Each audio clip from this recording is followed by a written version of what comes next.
So, I just showered and I have not applied any stylers yet. And I know what you're thinking, oh Jannelle, aren't we supposed to apply stylers to soaking wet hair? And maybe, but I don't.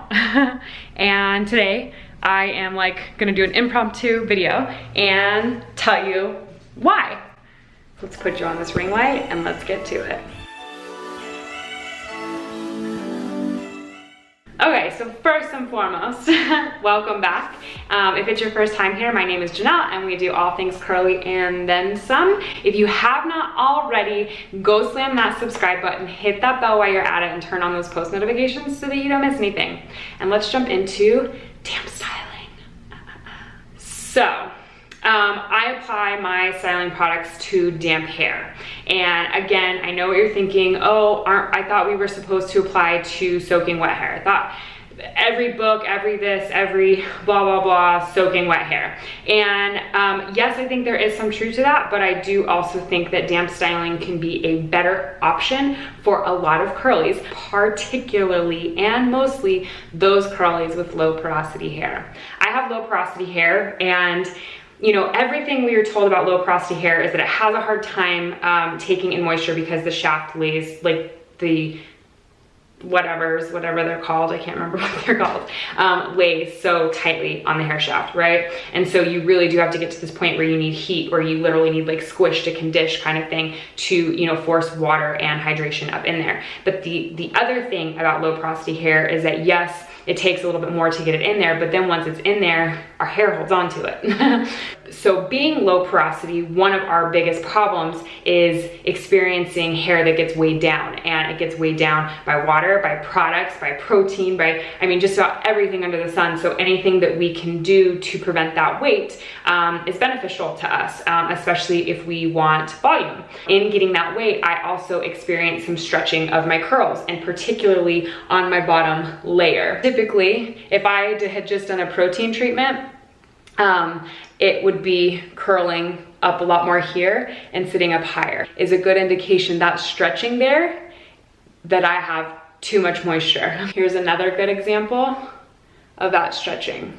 So the problem is that if I, you know, get all this water in my hair and then immediately add products, that water can't go anywhere. And that water already weighs my hair down, but now I've added products that are holding it in like a gel that already, you know, holds all of that in and kind of acts as a barrier. Even if it's water soluble, the whole point is to kind of keep everything in place, right? And where low porosity hair doesn't let water in, but nor does it lose it quickly. So it's just sitting there, and essentially it's just drowning my hair. And you know, yes, we need water, but too much water is a problem as well. And it all kind of comes down to too much water in the hair anyways, because another reason I do it is that I found not only do I experience too much weight, but that if I do apply my products to soaking wet hair, my hair doesn't absorb them because it already has all that water in there. It doesn't really have room for the products. So if I give it a little bit, it's still wet, right? It's still wet. It still has some moisture in there. I still have some moisture to lock in. But if I give it a little bit, it now also has space for products, and I get better use of my products. And finally, one of the things that I love the most about damp styling is that I can see, like I can take a look at my hair and see what's going on and what it potentially needs.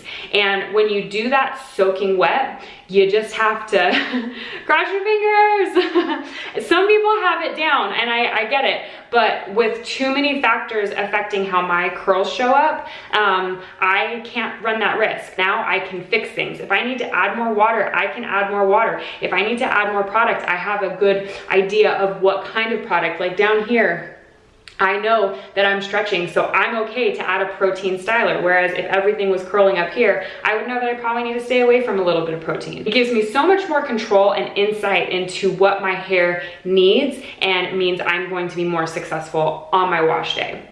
Tricks to damp styling. So first and foremost is I always apply my leave-in in the shower, always.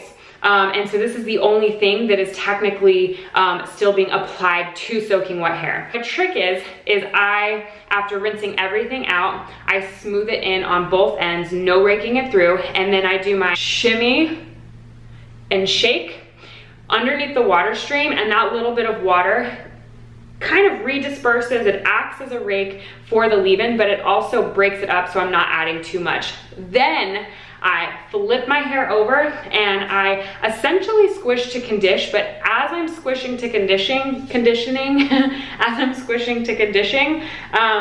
I am also removing excess water. And this step is extremely important for me, because as I'm pulling out water, I want to make sure that there is water and a conditioning agent going into my curls so that it doesn't get frizzy, which is why I do it in the shower, right? But then I do need to get that excess soaking water off of my hair as soon as possible. Scrunch it quite a bit, upside down, as I mentioned, and then I get to air drying. You know, now we're here. I can look at my hair, see kind of what it needs. Like, for example, you can see some of these curls are like completely dry and I've been having to give them some TLC. I'm actually gonna add a little bit more water here. Whereas, you know, there's some spots like I showed you here that are holding on to a ton of water. If I need water, the first thing I always do is add water. So I just use this Curly Girl Vibes Flair-to-Sol sprayer. And I prefer to always use warm water, but these Flair-to-Sol sprayers always make it cold regardless of if you put hot water in there or not. So we're just misting those ends. I also like to check my gray hairs. Do they seem hydrated? Like, they just do whatever they want for the most part. But one of the things that really helps them is to keep them hydrated. So a lot of times this section of hair, I'll add a little bit more water just so I know they're good.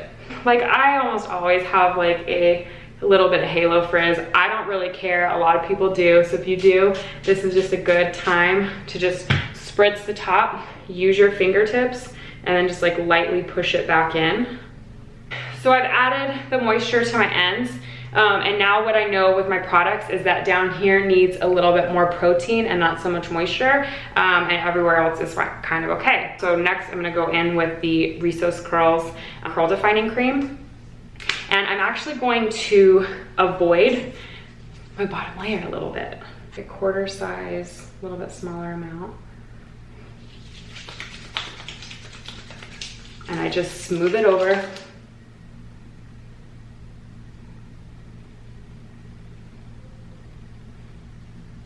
You can use a little bit of the praying hands. Now I'm going to use my protein. I'm gonna use the Bounce Curl Light Cream Gel. And this is actually my first time trying this combo. I don't really use a lot of products with the Bounce Curl Gel, just like a leave-in, but I've seen my curl friend Crown Curls loves this combo and swears by it, so I'm trying it. So I probably should use less gel than I do, but I use a decent amount. If you ever use too much, just like pat your hands on a paper towel. But most of the time I find that like if I emulsify it, it doesn't seem as much. So here, I'm gonna do the opposite because I need most of my protein down here. I'm gonna start underneath and then I'm gonna smooth it everywhere else. And last up, I'm going to scrunch. So there you go. Now I have all of my products applied.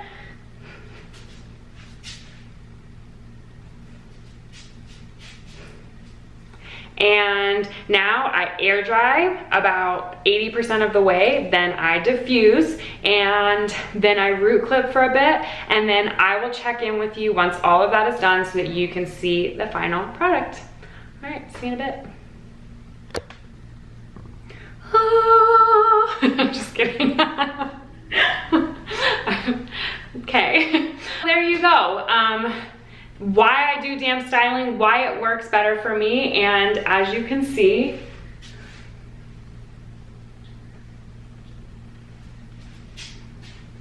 it works well.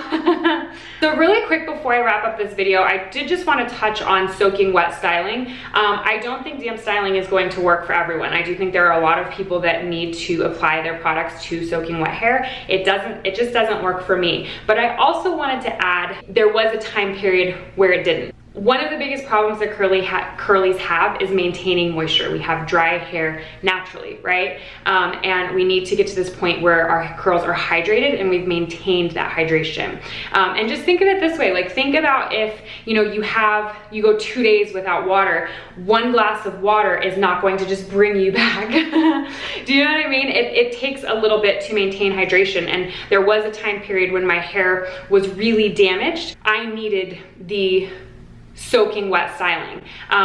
I think getting back to damp styling came also as my hair got back to being healthy and being more so low porosity in most places. That's something to keep in mind. It's not gonna be for everyone.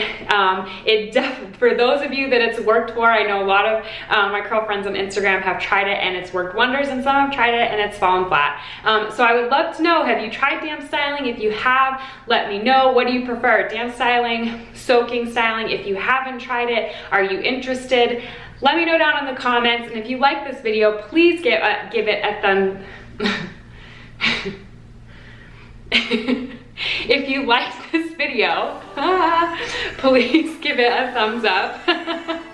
Okay. If you like the video, please give it a thumbs up, and again, let me know down in those comments what you think. Thank you so much for joining me today. If it was your first time here, again, my name is Jannelle and we do all things curly and then some, and I will see you next time. Bye.